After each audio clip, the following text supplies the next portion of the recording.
오늘부터 이제 신명기 말씀으로 들어가게 되는데요. 신명기 1장 1절부터 5절까지인데요. 제목은 이는 말씀이니라라는 제목으로 말씀을 증거하기 원합니다. 먼저 같이 우리 본문을 읽겠습니다.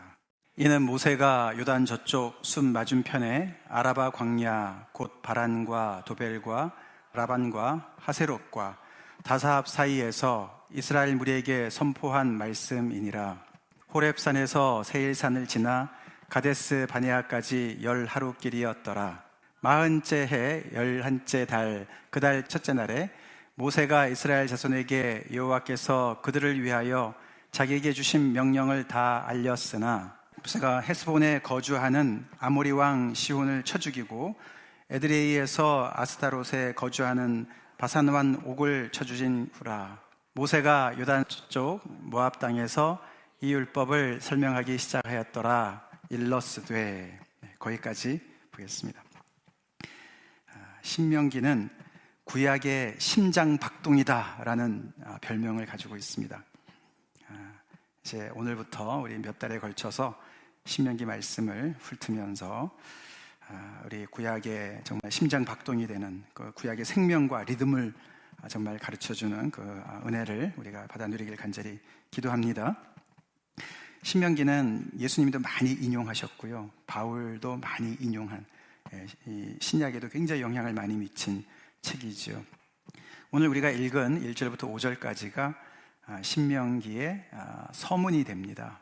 서문이 되는데 신명기가 어떤 책인지를 가르쳐 주는 것이죠. 신명기는 모세가 쓴 것이다.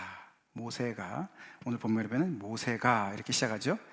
언제 썼냐면은 출애굽한 지 40년이 지났습니다. 벌써 40년이 지났어요. 오늘 이제 거기 우리가 읽은 데 다 나와 있죠. 그리고 누구한테 썼냐면은 이스라엘 무리에게 썼다. 그래서 출애굽한 지 40년이 지난 후에 이스라엘 백성들한테 쓴 것입니다. 오늘 거기 이제 본문에 보시면은 2절에 보시면은 사실은 40년 동안 그렇게 걸릴 시간이 거리가 아니었다고 얘기를 하죠. 호렙산에서 세일산을 지나서 가데스 바네아까지 10하루길이었다. 가데스 바네아라는 것은 가나안 땅의 남부 끝단이거든요.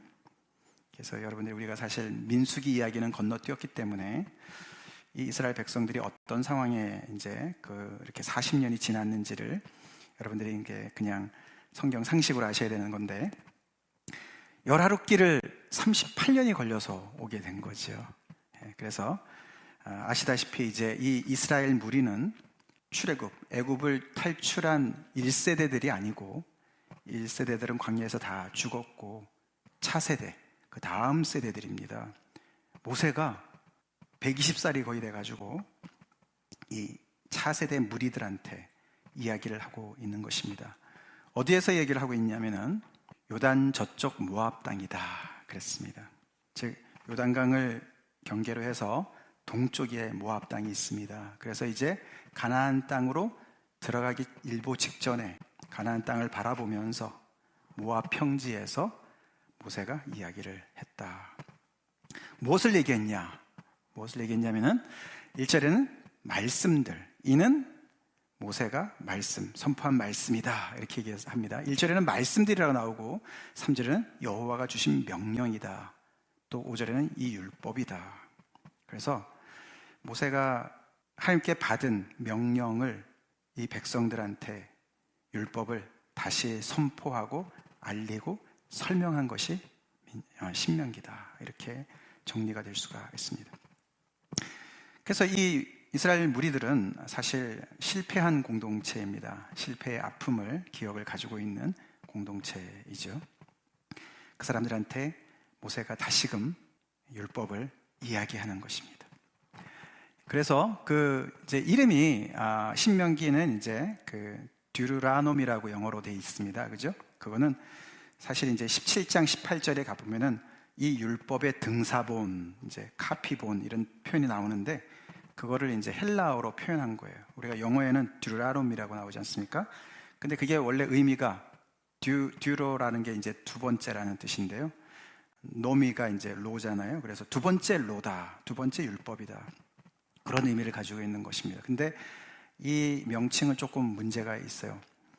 그래서 마치 이제 모세가 차세대들한테 두 번째 율법을 알려주는 것 같지만 그렇지 않습니다. 이것은 두 번째 것이 아니고 첫 번째 율법을 더 강화하고 더 다시 갱신하는 그런 의미가 있습니다. 그래서 똑같은 율법이에요. 즉 십계명의 율법입니다.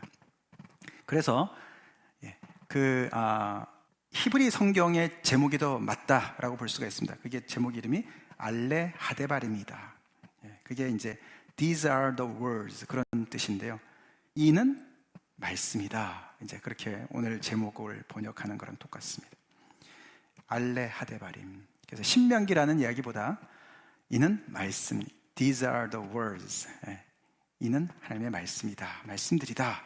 그게 좋은 제목이 됩니다. 말씀들이기 때문에 모세가 선지자로서 하나님의 말씀을 받은 것을 백성들한테 전하는 것이죠. 그리고 이런 알레 하데바림이라고 시작하는 조약 문서의 형식을 따르는 것입니다. 그래서 신명기 전체가 하나님의 언약을 상징하는 것이죠. 그래서 조약의 많은 그 당시의 조약 문서의 어떤 형태를 갖춘 그런 신명기의 구조를 볼 수가 있습니다. 하나님의 말씀은 한 시대에 국한되는 것이 아니죠. 그들의 후손이 그 실패한 조상들의 그 믿음을 어떻게 이어나갈 것이냐. 그래서 그들을 향해서 하나님의 말씀을 다시금 더 강화하고 다시 갱신하는 그런 말씀이 신명기의 말씀이다. 그래서 어떻게 보면은 신명기는 매번 새롭게 오는 세대를 향한 하나님의 말씀인 것이죠. 그래서 그들이 앞에가 아무리 실패를 했고 어떻게 했든지 간에 하나님의 말씀을 듣고 거기에 주목하고 순종해야 되는 생명의 말씀이 바로 신명기의 말씀이라는 것이에요. 그런 의미를 가지고 볼 때 이제 이 신명기 말씀은 우리에게도 우리는 이제 20년 좀 넘은 그런 역사를 가지고 있는 교회이지만 우리에게도 뭔가 새로운 다음 세대로 향하는 그런 상황에서 하나님께서 이 말씀 주신 것, 출애굽기의 말씀 주신 것들을 다시 한번 새겨보는 그런 은혜가 있기를 간절히 바랍니다. 그리고 모세가 이제 거의 죽음을 앞두고 이제 이거를 말씀을 전하는 거거든요. 그래서 신명기 구조를 여러 방면으로 이렇게 해석할 수가 있는데 그 중에 하나가 이제 모세의 고별 설교다. 그래서 세 번에 걸친 고별 설교라고도 얘기를 합니다. 그래서 굉장히 선지자적인 이야기도 있지만 또한 유언자적인 유언을 남기는 것과 같은 그런 아주 굉장히 간절한 그런 간절함이 묻어 있는 그런 말씀이죠. 하나님의 백성들이 실패한 백성들이 다시금 자기들이 전진해야 되는 그 땅을 앞두고서 우리 생각 같아서는 그들이 왜 실패했나? 그래서 적진을 좀 더 정찰하고 적진의 지형지물을 좀 더 파악하고 그래서 더 확실한 그런 전투 계획을 세우고 그리고 군사훈련을 해야 되고 그렇게 해서 이 땅을 점령하려고 한다면은 그런 어떤 계획을 세우면서 열심히 해야 될 것 같은데 모세를 통해서 하나님께서는 이 백성들을 차세대 백성들을 그런 거 하나도 시키지 않으시고 그 조상들이 들은 말씀을 다시 들려주는 이 신명기 말씀을 주시는 거예요. 그래서 이 신명기는 이 요단 저쪽 모압 땅에서 다 모여가지고 모세가 쫙 그 말씀을 전하는 그래서 어떻게 보면 굉장히 정적인 그런 겁니다. 그래서 어디를 이동하는 게 아니에요. 그러니까 출애굽 통해서 그들이 움직이고 또 민수기에서는 그들이 행진하고 이랬지만 이 신명기의 배경은 그들이 이 모압 땅에서 진을 치고서 거기서 몇 달이고 있으면서 거기서 듣는 말씀이거든요. 그런데 그렇지만 이거는 사실 이동 중에 있는 하나님의 백성을 향한 말씀이에요. 그들이 육신적으로는 그 자리에 있지만은 이동 중에 있는 백성에 향한 말씀이다. On the move. 좀 더 살펴보면은 이스라엘 백성들이 처음에는 애굽에서 출발을 했습니다. 그죠? 그때 그들은 정말 소망 없는 종살이에 묶여 있었던 사람입니다. 근데 그들을 하나님께서 불러내셔서 어디로 이동을 하셨냐면은 광야로 이동하셔서 그들이 예배를 드리는 예배 공동체로 세워 나가셨습니다. 그래서 우리가 성막을 만드는 것, 그것이 또 어떤 의미를 가지고 있는가, 이런 모든 것들을 다 살펴보면서 정말 동물의 제사를 통해서 이 거룩하신 하나님과 만나는, 교제하는 그런 것을 배워나가는 공동체로 출애굽기에서 세워지는 것을 우리가 보았는데요. 그 다음에 이제 어디로 이동하냐면은 이제 신명기를 통해서 그 다음 목적지를 향해서 말씀해 주시는 거죠. 그게 뭐냐면은 똑같은 예배 공동체인데 장소가 바뀌는 거예요. 지금 광야에 있었는데, 지금까지는 광야에 있었는데 이제는 너네가 가나안 땅으로 옮겨갈 거다. 거기에서도 예배 공동체로 살아야 된다. 그 말씀이 바로 신명기의 말씀입니다. 그래서 언뜻 보면은 우리가 가나안 땅에 들어가면은 광야보다는 더 쉬울 것 같죠. 근데 그렇지 않습니다. 이게 사실은 광야에서 예배 공동체가 되는 것과 가나안 땅에서 예배 공동체가 되는 것은 우리 최근에 마태복음 17장에서 묵상한 말씀에 빗대어 본다면은 광야에서 예배 공동체로 서는 것은 변화산의 일이라면 가나안 땅에서 예배 공동체로 계속 서 있는 것은 골짜기와 같은 챌린지가 굉장히 많이 있는 그런 것을 우리가 생각해야 됩니다. 그래서 하나님께서 이렇게 많은 말씀으로, 신명기 말씀으로 다시금 이 다음 제너레이션 향해서 말씀하시는 거예요.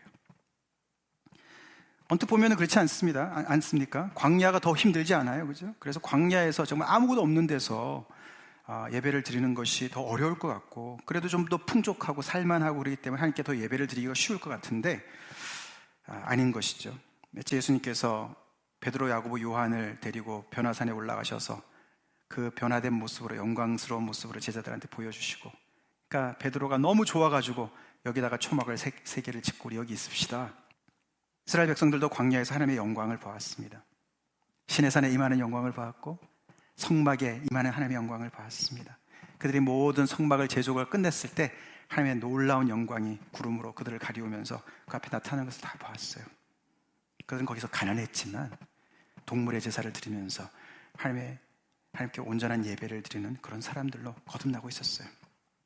근데 그 변화산에서 내려온 제자들이 골짜기로 내려갔을 때 거기는 귀신 들린, 벙어리 귀신 들린 그런 문제가 너무나 많은, 정말 도전이 많은 그런 삶의 현장 속이었습니다. 마찬가지로 이들이 가나안 땅에 들어가면 거기에는 이미 살고 있는 사람들이 있었죠. 안악 자손들입니다. 거인들입니다. 그들은 거기서 이미 농경 문화 속에서 정말 거기서 정착하면서 어떻게 살아갈지를 다 알면서 특별히 바알을 숭배하는 그런 여러 가지 이방 종교로 가득 차 있는 그런 이방 땅이었어요. 가나안 땅이었어요. 풍족함은 있지만은 그들의 영 다른 문화, 종교 이런 것들이 버티고 있었어요. 그래서 이들이 거기에서 하나님만을 바라보고 하나님만을 유일신으로 섬기면서 살아가는 것은 보통 어려움이 아니었습니다. 그들은 처음에는 당연히 자기들과 너무나 다른 그 사람들을 적대시했습니다. 그렇지만 시간이 조금씩 지나면서 그들은 거기에 매력을 느껴요. 애굽 땅에서 그 많은 이방 신들을 섬겼던 그 문화를 벗어나서 이제 하나님께서 광야에서 40년 동안 쫙 그들을 다시 이렇게 그런 애굽의 문화를 다 빼신 다음에 가나안 땅에 심어 놓으셨는데 그 가나안 땅도 애굽과 별반 다름이 없는 그런 상황인 것이죠. 이렇게 이스라엘 백성들이 영적으로 이동하는 것을 우리는 봐야 됩니다. 우리는 하나님의 공동체로서 우리는 이들처럼 이동하고 있습니까? 이스라엘 백성들이 이렇게 이동하는 이유는요, 그들이 물론 가나안 땅을 향해서 계속 움직이기 때문에 하나님께서도 성막을 모바일하게, 그죠? 예, 이동식으로 지으라고 하셨어요. 그래서 그들이 가는 곳마다 하나님께서 모든 성막을 걷어가지고 거기 가시고 그랬는데, 이건 하나님이 그들을 따라가신 게 아니죠. 하나님이 인도하시는 길대로 그들이 하나님을 따라간 것이죠. 그래서 이들이 이동했다는 얘기는 하나님이 이동하고 계신다는 것을 얘기하는 거예요. 우리 하나님이 on the move, 하나님이 이동 중에 계시다. 그래서 하나님의 백성들 또한 계속 이동을 해야 됩니다. 우리가 애굽에서 나왔다고, 아니면은 광야에서 지금 예배를 잘 드린다고 거기서 머물 게 아니고, 하나님께서 심으시고자 하시는 그 가나안 땅에 들어가서 거기에서 이 다른 이방인들하고 너무너무 다른 그 하나님을 섬기는 그 예배와, 그래서 그런 하나님을 섬기기 때문에 너무나 다른 삶을 통해서 이 이방 주변의 많은 백성들에게 본이 되라고. 그래서 이스라엘 백성들의 그 임무는 뭐였냐면요, 이 하나님을 아는 지식이 생긴 백성들 아닙니까? 그죠? 이 지구상의 그 누구도 하나님께 어떻게 예배를 제대로 드려야 되는지 하나도 몰랐던 것이죠. 그래서 하나님께서 모세를 통해서 계시하셔서 동물의 제사를 통해서 하나님께서 가르쳐 주신 제사법을 따라서 제사하도록 가르쳐 주셨어요. 그리고 하나님이 얼마나 거룩한 분이시고 얼마나 언약의 하나님이시고 그런 모든 것들을 가르쳐 주셨는데, 그런 모든 지식, 아는 그 지식에 대한 청지기 역할을 하라는 것이었어요. 이스라엘 백성들은 하나님을 아는 지식의 청지기 역할을 해야 된다는 거예요. 그래서 우리는 이 구약의 말씀을 읽을 때, 특별히 신명기를 읽을 때, 우리는 신명기가 이제 결국은 이 이스라엘 백성들의 정체성에 대한 이야기가 많습니다. 그리고 아까 말씀드린 대로 결국은 하나님께서 주신 10계명에 대한 그런 많은 그런 가르침들이, 특별히 1계명, 2계명, 하나님이 유일하신 참 하나님 되심을, 그런 것들을 많이 강조하는 이야기들이 깔려 있어요. 그래서 어떻게 잘못 우리가 이해를 하게 되면 신명기는 굉장히 배타적이고 이스라엘 백성들의 어떤 선택과 하나님의 어떤 그런 굉장히 배타성만 우리가 강조한다고 생각하지만은, 그렇게 보면은 잘못 보는 거예요. 이 신명기 말씀은 창세기 18장의 말씀처럼 굉장히 선교적이에요. 같이 한번 읽어보겠습니다. 시작. 아브라함은 강대한 나라가 되고 천하 만민은 그로 말미암아 복을 받게 될 것이 아니냐. 내가 그로 그 자식과 권속에게 명하여 여호와의 도를 지켜 의와 공도를 행하게 하려고 그를 택하였나니, 이는 나 여호와가 아브라함에게 대하여 말한 일을 이루려 함이니라. 여기서 보시면은 중요한 세 가지가 다 나옵니다. 하나님께서 일방적으로 아브라함을 선택하셨습니다. 택정하셨다. 일렉션. 아브라함이 뭘 먼저 한 것이 아니야. 하나님이 선택하셨어요. 근데 그것만을 봐서는 안 된다는 것이죠. 이 아브라함을 통해서 하나님께서는 천하 만민을 염두에 두시고 계세요. 그죠? 그래서 천하 만민이 복받을 수 있도록 아브라함을 택하셨다는 거예요. 여기에 선교가 들어가 있어요. 이게 하나님의 말씀입니다. 이스라엘 백성들은 절대로 하나님을 독점한 것이 아니에요. 그래서 하나님이 우리만을 택했다. 그래서 앞으로도 보겠지만 이 약속의 땅으로 들어갈 때, 진군할 때, 오늘도 본문에 나오지 않았습니까? 아모리 족속 왕 시혼과 바산 왕 옥이 죽임을 당했어요. 하나님의 진군을 막아섰기 때문에. 근데 그렇다고 해서 이스라엘과 모든 세상이 이렇게 적대적으로 해서 세상 모든 그 다른 민족들을 다 그냥 멸절을 시켜야 되는 그런 구도가 절대로 아닙니다. 하나님은 이스라엘 백성들을 선택하신 목적이 이 아브라함을 통해서, 이스라엘 백성들을 통해서 하나님의 어떠하심을 드러내시고 온 천하 만민의 복을 받도록 하시기 위함이다라고 이야기를 하시는 거예요.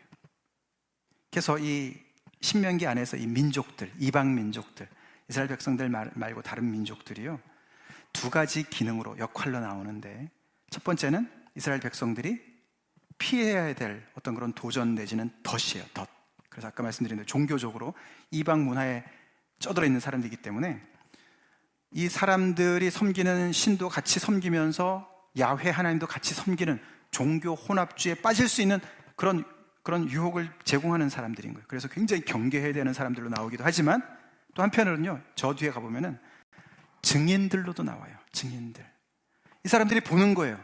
산 위의 동네와 같은 이스라엘 백성들을 보는 겁니다. 하나님을 믿는 사람들이 어떻게 사나 보는 거예요. 그래서 여기서 세 번째 요소인 의와 공도, 그게 윤리예요. 살펴봤잖아요. 십계명이 하나님을 섬기는 이야기만 나오는 게 아니고 내 부모를 공경하라부터 시작해가지고 이웃과 어떻게 공의롭게 하나님의 은혜 가운데 살아가느냐, 그걸 나타내는 것이에요. 그렇기 때문에 하나님께서 이스라엘 백성들을 부르셨을 때에 이 윤리는 이 택함과 선교 사이에 끼어 있는 거예요. 그래서 이방의 빛이다. 빛이라는 말은 착한 행실을 얘기하는 거거든요. 어떻게 살아가느냐, 우상을 섬기느냐 안 섬기느냐, 유일신을 섬기느냐 안 섬기느냐, 이거는 그냥 어떤 숫자 노름이 아닌 거예요. 우리는 신 하나만 섬겨, 너네는 많이 섬기냐?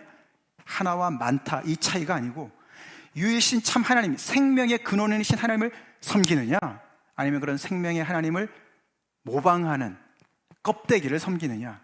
다시 말해서 그런 결과가 어떻게 되냐면 하나님을 섬기는 사람들이 어떻게 선한 삶으로 살아가느냐, 그 생명이 그들의 삶 속에 어떻게 나타나느냐, 그것과 이방 신들을 섬길 때 그 안에 모든 부패와 부정과 서로의 다툼과 미움이 다 나오는 것이죠.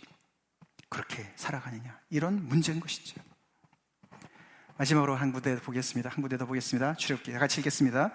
세계가 다 내게 속하였나니 너희가 내 말을 잘 듣고 내 언약을 지키면 너희는 모든 민족 중에서 내 소유가 되겠고 너희가 내게 대하여 제사장 나라가 되며 거룩한 백성이 되리라. 제가 출애굽기 할 때 본 말씀입니다. 하나님은 계속해서 똑같은 메시지를 이들에게 가르쳐 주셨습니다. 너네가 언약을 지키면 모든 민족 중에서 내가 빼어나서 너네가 나의 트레저, 나의 보물이 될 거야. 근데 거기서 끝나는 게 아니라 그래서 너네가 제사장 역할을, 제사장 나라의 역할을 감당하는 거룩한 백성이 될 거야 라고 얘기를 하십니다. 그래서 하나님께서는 모세를 통해서 이 다음 세대의 이 이스라엘 무리들한테 다른 거 안 하시고 하나님의 말씀으로 다시금 그들을 물들이시는 거예요. 이들이 어떻게 하면 이방 민족들을 정복할 것인가, 그런 겉으로 볼 때는 그런 사명이 있지만 그것은 다르게 정복하는 것이 아니라 그들이 더욱 이스라엘다워질 때 가능해지는 거라는 거예요. 그들이 더욱 하나님의 백성다워질 때 정말 하나님이 어떤 분이신지를 알고 정말 하나님을 어떻게 섬기는지를 알고 서로가 어떻게 살아가야 되는지를 알 때, 자기의 정체성에 아주 충실할 때, 그럴 때 이방 민족에게도 소망이 되고 빛이 된다는 것이에요. 아멘이십니까? 그래서 이 신명기가 다시금 물들이는 작업입니다. 이 차세대들, 그래서 역사 어느 정도 본 사람들도 있겠지만 주로 들은 이야기 아닙니까? 그래서 다시금 하나님의 이 언약 말씀을 더 그들이 뼛속 깊이 받을 수 있도록, 그래서 이들이 더욱 이스라엘이 될 수 있도록 그들을 독려하는 말씀이 신명기 말씀입니다. 저희는 어디까지 지금 이동하고 있습니까? 우리는 과연 정말 이 교회 안에서만 예배를 잘 드리고 있습니까? 아니면은 우리의 현장에서도 계속해서 안악 자손들이 많이 있는, 바깥에 나가면 정말 우리를 정말 쫄게 만드는 수많은 사람들, 잘 나가는 많은 사람들, 능력 있는 많은 사람들, 그 속에서도 그들의 신을 섬기는 것이 아니라 유일하신 참 하나님 야훼 하나님만을 섬기고 그 하나님만을 신뢰하고, 그리고 그 하나님의 말씀을 따라서 손해보더라도 우리의 삶이 반듯하게 말씀 따라 순종하는 삶으로까지 우리가 이동이 되냐 이거예요. 우리가 진짜 크리스찬으로서 물이 들여지면서, 말씀으로 물이 들여지면서 참 이스라엘답게, 이스라엘이 무슨 뜻입니까? 야곱의 그 다음 야곱이 이스라엘로 바뀐 거 아닙니까? 이스라엘이라는 뜻은 하나님과 겨루어 이기다, 하나님과 씨름하다, 그런 뜻이에요.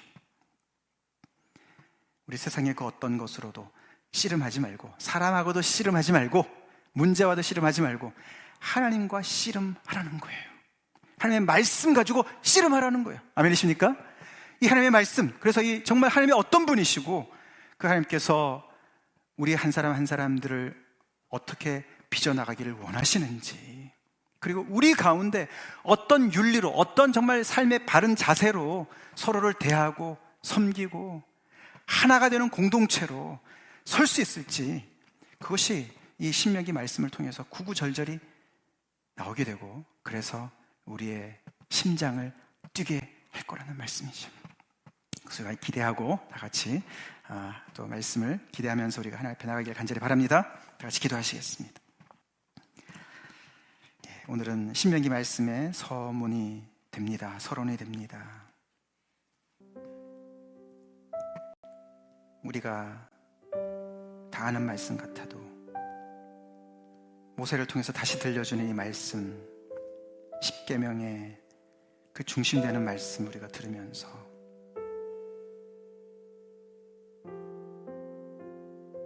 우리가 가나안 땅에서 우뚝 서는 예배 공동체가 되길 원합니다.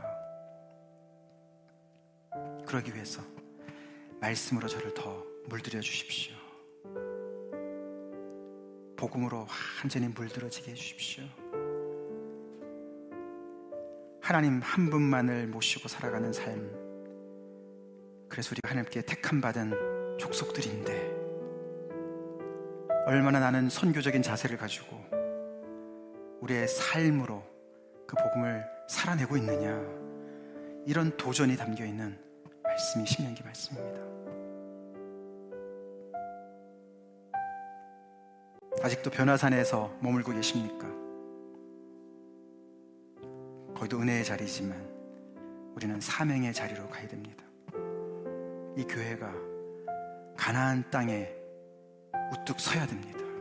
우리 한 사람 한 사람이 세상 속에서, 많은 종교들의 그 컴피티션 속에서, 경쟁자들 속에서 하나님이 유일하시다고, 우리 하나님이 유일하신 참 하나님이라고, 하나님을 믿을 때에 소망이 있다고,